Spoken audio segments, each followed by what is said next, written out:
Živijo, dragi moji, kako ste? Jaz upam, da ste na varnem, upam, da ste obdržali streho nad glavo in kdor ni, da imate čim več pomoči.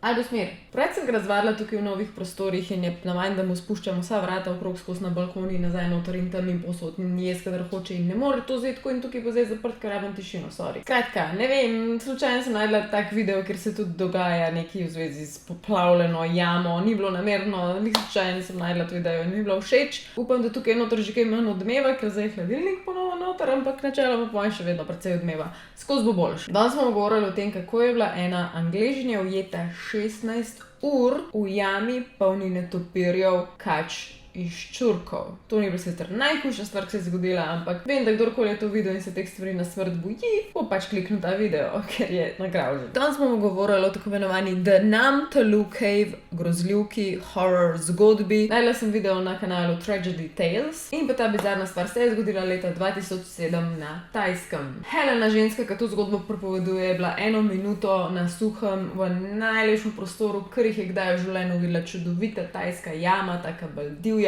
In naslednji moment so bila okrog nje trupla, ščurki, voda in verjela je, da ne bo preživela. To je bila 21-letna Helena Carroll iz Solihulla, bliz Birminghama je to. In zaročenec, ki bo pa tudi del te zgodbe, bolj žalosten del te zgodbe, je pa 24-letni John Cullen. Opisovala se je predvsem kot srednješolska ljubčka, torej high school sweethearts, od nekdaj res sta zapoznala, od nekdaj sta bila skupaj. In ja, kot sem rekla, nista bila samo skupaj, sta tudi že zdaj zaročena, tako da tik pred tem, da gresta v eno skupno življenjsko pot. Ona je imela ful rada živali, taka topla oseba, on je imel pa tudi ful rad pustolovščino in konec koncev ga je to tudi načeloma stalo življenja. Življenje ima tako teko, da pred poroko sta ona dva dobila, oziroma John je podedoval neko vsoto denarja in takrat sta se mogla odločiti, ali gre to v prihodnost, ali gre to v hišo.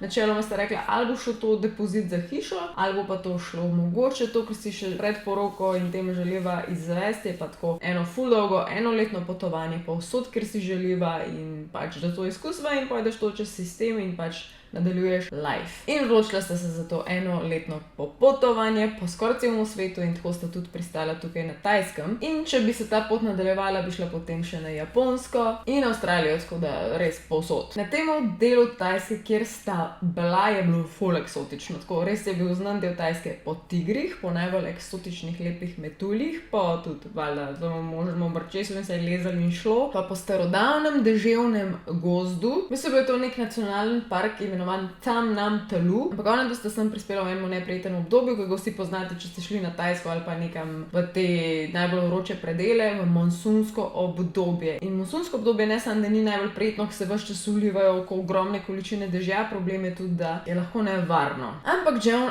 Johnu se je porodila ideja, da on bi šel pa v to Namtolu Cave. To je bila divja jama, kar pomeni, da ni imela noter lučk, ni imela vlakca, ni imela niti vodičev legit, če ni bilo primerno iti v njo, ni imela niti štrika, da se ga držiš, preprosto si mogel noter zalutati na lastno srečo. In v tem monsunskem obdobju je dobesedno prepovedano iti v to jamo, torej tisti legit vodniki te ne bodo pelali. Ampak, kot sem rekla, John je imel žilico za dogodivščino in John se je takrat zmenil, da bo vsem šel z lokalnimi vodiči, ki so pač na nek način na črno, kako bi rekla. Pot so potem srečali iz preprostih koč, take bamboo house so imeli približno 60 km od jezera in na tem jezeru so potem štartali pot. Torej, tukaj so vzeli čoln in šli po jezeru Chai-Lan in potem so imeli pred sabo tako 1 uro poti s čolnom, preden so prišli sploh do te jame, tako da res divja situacija. Cela ta zgodba drugače se dogaja v nacionalnem parku Khao Sok, mogoče kdo od vas že bil, če je bil, mi napište, ker je to jug Tajske in je tudi ful popularna destinacija bliz Phuketa. Phuket je pa itak na Tajskem, tako basically najbolj znan kraj. Vsi grejo tja, če grejo na Tajsko in jaz tudi bi še šla in moram iti. In fora je, da sta bila ona dve tako dolgo tukaj, mislim, če ne so celo 1 mesec, da sta itak imela že prijatelje in kolege in nove ljudi, ki so jih tam spoznavala in so jima priporočali to freaking jamo, tako 700 metrov dolgo divjo jamo. Torej, Helena je bila majčkeno živčna, zaradi tega, ker sem rekla, za adventure je bil bolj John, ona ne tok in še vedela je, da v tukaj ful marčesa in ščurkov in tega šita in ona se tega bala in je bilo malo neprijetno, ampak je šla, ker je vedela, da to Johnu veliko pomeni in pač love is love. Torej, v tej skupini nista bila sama, ampak bili so en nemški deček 40 let in njegova mama, 2 švicarski punčki, torej ena bila stara 15 let, ena 17 let in potem njuna mačeha in pa potem še en vodič in pa nekdo, ki je samo pač čoln vozil, ampak tudi tako je čoln vozil šel potem v jamo. Tako da skupaj plus še ta par jih je bilo v jami konec koncev 8. Ko so prišli do jame, so bili ful veseli, zaradi tega, ker je bila voda nizka. Tam neka voda vedno je, jo je za pričakovati, po mojem tudi, če ne bi bilo monsunsko, bi pač nekaj vode bilo v tej jami, ker je napol vodna jama. In vse v redu, so rekli, kul je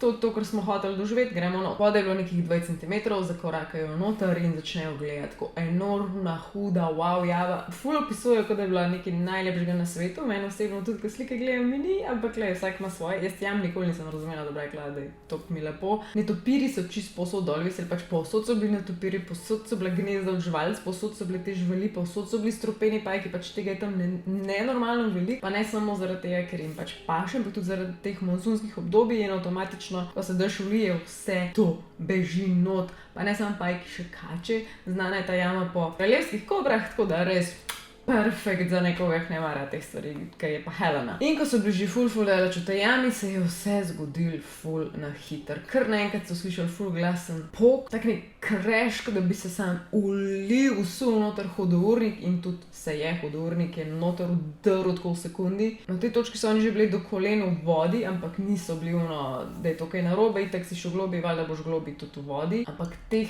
50 cm je šlo na 10 metrov v eni minuti. To sploh lahko predstavljate, kakšen val vode je to in koliko visok si to nekako v momentu pač nisi na tleh, ampak enkrat buf v vodi noter in se rešuješ, ne. In imela sta to srečo in Helena in vse, kar lahko delaš, je to, da plavaš in plezaš in probaš priti višje, ne. In njima je dejansko uspelo. Splezala sta na neke vrste polico, kjer sta lahko obstala in sta bila toliko visok, da preprosto imela glave v zunaj in se voda na uni točki ni več toliko dvigala. Vmes sta zgubila bakle, ki so jih imeli s sabo, ki jim je pač omogočal nekakršnokoli luč. In potem sta videla nemškega dečka, starega 10 let in enega od vodnikov, ki njiju je najprej odneslo in pač nihče jima ni mogel pomagati, ker če bi ona dva pomagala, bi tako odnesli še njiju. Potem so pa temu sledili še Švicari in s tem tudi tisti najstniški punčki, ki so bile res spletni. Bila sta sama v temi, nič nista videla, bakle so ugasnjene, čista tema, ker sta globoko v jami. In potem sta sedela tam med insekti, ki so drli noter, zaradi tega, ker so panični, ker se tudi umikajo v vodi, ker lezajo na isti prostor kot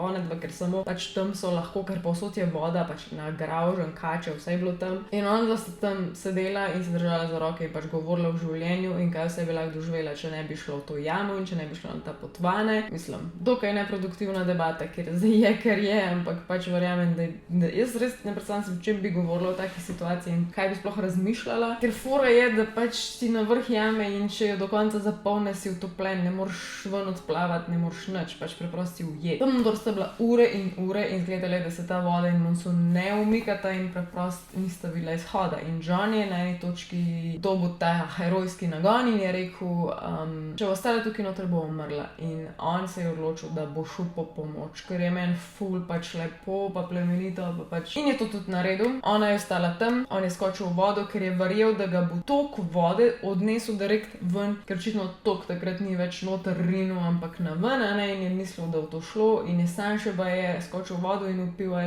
love you in šel pod vodo in zginil. In ona ni mogla vedeti, kaj se je zgodilo z njemu in istočasno je dojela, da je ostala sama, pač brez kančka svetlobe med insekti in kačem in iztrebki in je bilo grozen. In ona tam ni ostala tako, kakšno urco še, ona je bila v tej jami 16 ur, večino časa še sama in ratala je žejna kot žival, pač lahko to preživiš, ampak žejem pa si dehidriran in je rekla, se sred vode, ne je probala tisto vodo piti, ampak je bila obupna, gravžna, čisto umazana, pač ful iztrebkov noter, res, Zebalo je na smrt zaradi tega, ker je imela samo bikini gor in ta voda je tek bila mrzla in jama je mrzla, veste, koliko so jame mrzle in imela sem še res kratke hlače in pač je zmrzvala. Dokler ni enkrat zagledala oziroma zaslišala enega, ki je prihajal proti njej. Bil je reševalec, ampak s sabo je imel samo bambu palco in se je daril, tukaj sem in to je bila njena rešitev. Ne vem točno, kako je ta reševanje potekalo, nisem našla in jo je pač potegnil ven. In potem imamo dejansko tukaj slike, kako so šli oni ven in tukaj meni osebno pride najbolj grozljiv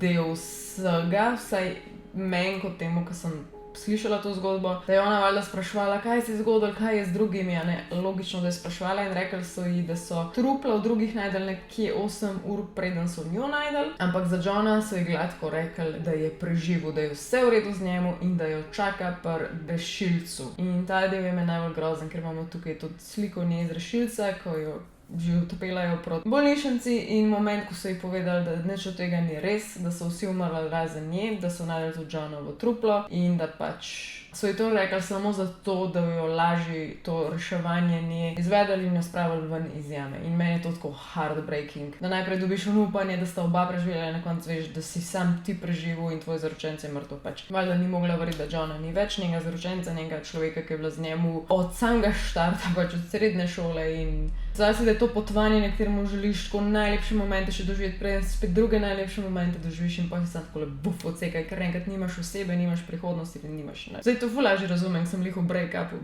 čez break-up in sem pač ker enkrat ti tako odsekan life in kva zdaj. Posle tem je Helena obviously imela PTSD, post-traumatic stress disorder, ves čas se je v morah zbujala, pa tudi imela fizične posledice, ker je pila takrat tisto vodo in ne sem, da je bila nagnusna, ampak tudi se je okužila z njo, tako da so jo mogli tega ozdraviti. Potem sorodniki neki teh ljudi, ki so bili tudi v jami, zahtevali, da se ta park oziroma jama zapre in da je prepovedano noter iti v takih obdobjih in da je pač to treba 1000krat bolj paziti, obviously.